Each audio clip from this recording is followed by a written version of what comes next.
अखिल भारतीय कायस्थ महासभा 5680 सबसे पुराना कायस्थ महासभा है। भारतवर्ष में अभी अमर भैया और कैलाश सारंग के बाद चौधरी जितेंद्र नाथ सिंह राष्ट्रीय अध्यक्ष हैं और माननीय अजय कुमार श्रीवास्तव एलियस दिलू जी। और आज राष्ट्रीय युवा दिवस मनाया जा रहा है। ये हम लोग के लिए बहुत ही गर्व की बात है कि आज राष्ट्रीय युवा दिवस एक कायस्थ के कारण और उनके जो कदमों से भारत को प्रतिष्ठा मिली थी उसके तहत मनाया जा रहा है। हम लोग सब जानते हैं कि 1863 में विवेकानंद जी का जन्म हुआ था। तत्पश्चात उनकी मृत्यु आज ही के दिन 1902 में हो गई थी। उनकी आयु 39 वर्ष थी।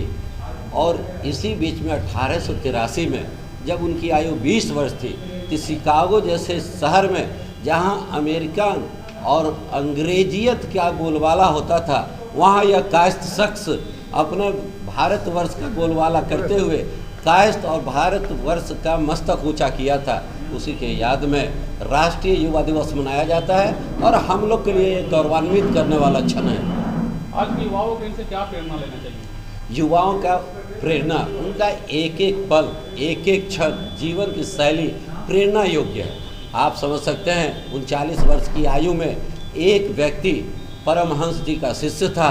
उनका चरित्र कैसा होगा, वो जो एक कैसा उनका शिक्षा हुआ होगा कि वो शिकागो में 20 वर्ष की आयु में समस्त, जहाँ पर अंग्रेजी के सिवा कोई भी कुछ नहीं जानता था, जब इन्होंने प्रवेश किया था तो शिकागो के हॉल में सब हंस रहे थे कि ये पगड़ी बांधा हुआ आदमी क्या बोलेगा। जब इन्होंने बोलना शुरू किया तो समस्त विश्व जाना कि भारत की शक्ति क्या है। युवाओं के एक एक क्षण, उनका एक एक श्वासों से प्रेरणादायक है और उनसे बहुत ही शिक्षा मिलती है। आज के डिजिटल युग में उनकी एक एक जीवन शैली हमारे इंटरनेट पे है और युवाओं उसके पद चिन्हों पे चल रहे हैं।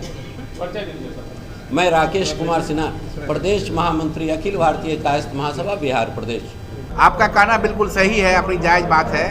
महान विभूतियों की जयंती या पुण्यतिथि मनाना ये एक रस्म नहीं है, ये एक लेसन है।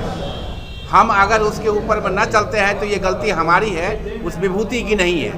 विवेकानंद जी की जो जयंती आज हम मना रहे हैं, 162वीं जयंती मना रहे हैं, उनका जीवन खंड जो था मात्र 39 साल था। उस 39 साल में से अगर 20 साल उनके बचपन का निकाल दीजिए, उनके पास कर्म का जो समय था वो मात्र 20 साल के आसपास बचा। 20 साल में उन्होंने अपना नाम पूरी दुनिया में रोशन किया, देश का नाम रोशन किया, समाज को नई दिशा दी। तो वो 20 साल का जो कर्मठ काल था उनके लिए, वही हमारे लिए प्रेरणा का बिंदु है और वही हमारे लिए प्रेरणा का बिंदु है जिसके ऊपर में हम लोग आगे चल के काम करेंगे। और वैसे भी आज देश जो है, देश की जो जनसंख्या है उसमें से 60% युवा ही है।